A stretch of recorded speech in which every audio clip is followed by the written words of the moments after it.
In this video, we're going to look at 5 trains, 5 vehicles, and we are going to crown one winner of the Bricklink Designer Program Series 10 vehicle and train categories. Let's go.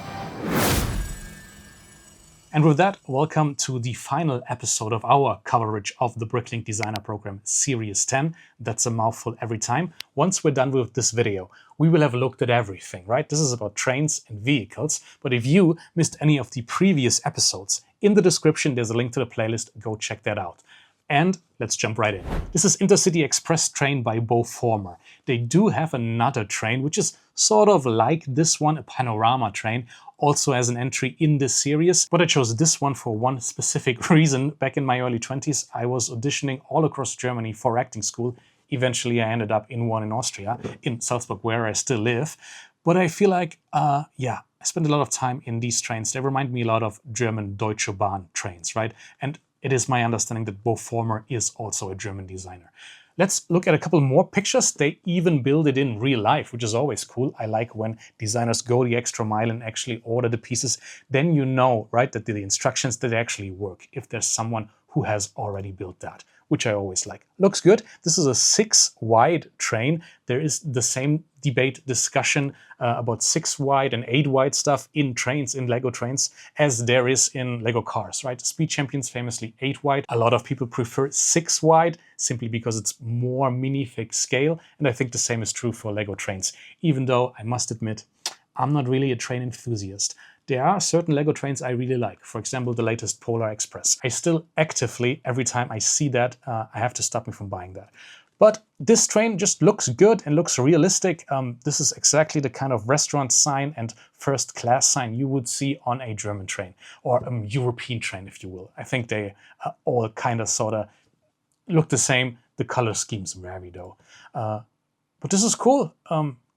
I think a lot of train people would like to have something like that. I just, would need a really big city to incorporate something like that in one of my layouts, and I don't have the space for that. And if I had, I would start with an American city and with like something Gotham-y, probably with a monorail. We'll get back to that later. But this is the Intercity Express train, comes in at roughly 1,500 pieces, so a medium-sized set if you want to do a train.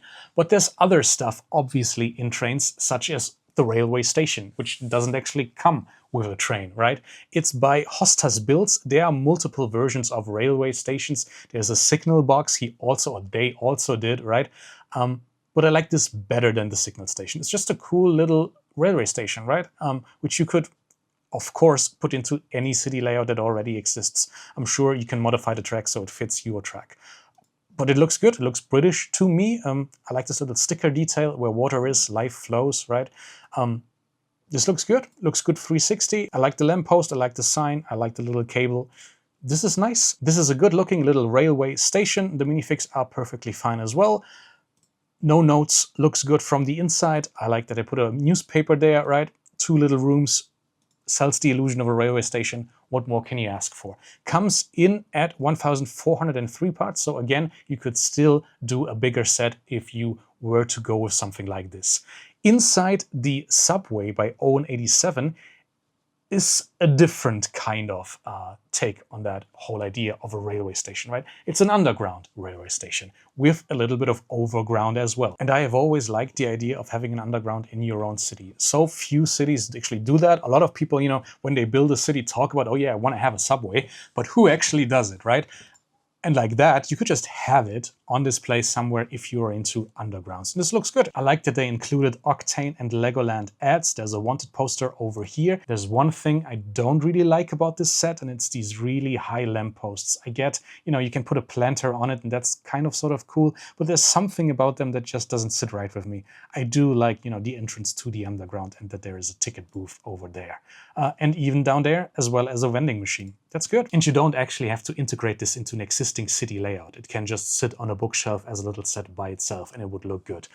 Comes in at a little more than 2,000 parts, which I think is too much, and I would get rid of something up top. But let's leave the 2020s behind for a second and go back to 1880 or 1890. This is Wild West train station by Llucky. And if you have a Western city, you probably also want the Western train. There was one in the Bricklink Designer Program already previously. but maybe you want a station to go with that, right? And this is a cool little Western station. And sets like this always remind me of Red Dead Redemption 2. I loved going to the train station in that particular game. I don't really do that in real life, but I mean, in real life, you don't really get train carts like this, where they have two cannons on there and a cargo train with which you can unload them. The set comes in at 3,184 parts, which, you know, little bigger, but still like 1,000 parts shy of the actual limit. I think it looks good. I like it. If I had a Western layout, and God forbid I start with Western stuff, I would want this, the Brick Express. Yeah, this just looks good. Looks good on the inside as well. Little sticker detail there. Buy a ticket to Brick City or a Stud Valley. I like the interior. I like the little side builds. You get a chair, which seems a little over-engineered, but looks kind of cool. There's a revolver down here clipped onto the desk. Maybe that was necessary back then. I think this is a cool little Western train adjacent set, right? It's a station, it doesn't come with an actual train. But if you have a train already, you probably want a couple of stations to go along with that. And especially if you have that Western train, which looked really cool. A couple of BDP series ago. This next one, Steam Locomotive Train by TR Bricks, comes in at 3,233 pieces and is one of several submissions by the same designer. This is the biggest set they proposed, the one I like best, and the one in this series that I feel like, you know, comes closest to my idea of a train. Obviously, I have no idea whether or not this is super correct. I just think it looks good. And if I was properly into trains, I probably want something like that. I like the color scheme. I like all the individual cards you get with this. They actually submitted this like 3 times and you get smaller and smaller iterations of the same set. So I don't know what people would have voted for. I just went with the most complete one. And I think this looks really, really good. It looks like a really nice locomotive, and the cards don't look out of place as well. You know, you get some lumber over here.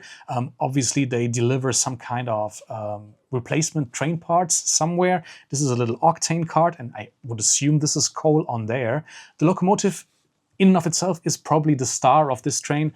These minifigs, you know, I could take or leave, but I like the build. I think this looks good, and it's ready for motorization. They give you multiple options to actually motorize this set and a couple of extra parts if you then really want to do that. And they even made sure to include a proper cover for the on and off switch. This is the lumber card. This is the coal card. I'm also happy to see a reference to octane, and I really like this BDP sticker on this final wagon. Cool train. I like it. I hope a lot of people voted for it and train enthusiasts get what they want. But let's now jump to the vehicle category. This is the Cloudbreaker, a steampunk, steam-powered dirigible Zeppelin vehicle. I like this one a lot. It's by Spooky Scary, and it just looks cool. You can turn the crank to operate the engines, which is a nice feature that they included.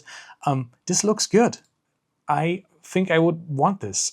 I don't have a steampunk city, and I still think this is really, really cool. Just a little airship that comes in at 1,116 parts with usable minifigs. I like it.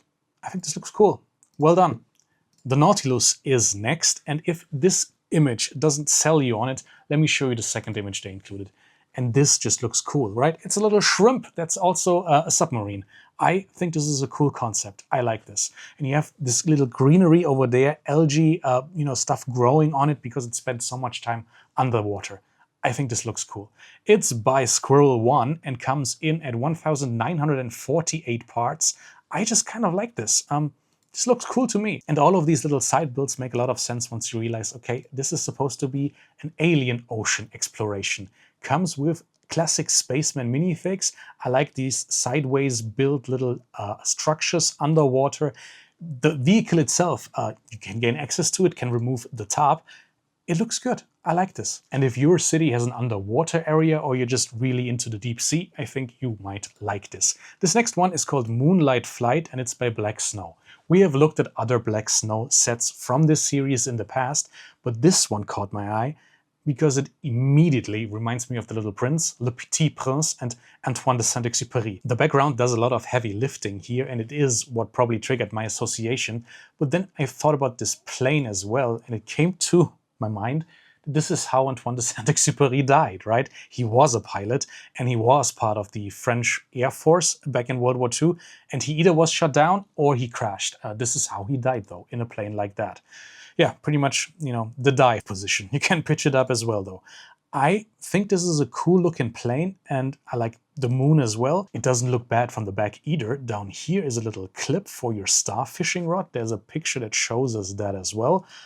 Very much at the end of the presentation. Yeah, thank you for reviewing. You're most welcome, Black Snow. And this looks nice, right? You have a plane, you have a little minifig that, is fishing for the stars on top of the moon. It's just a whimsical little set, comes in at 658 pieces, and I can totally see the BDP people going for something like this.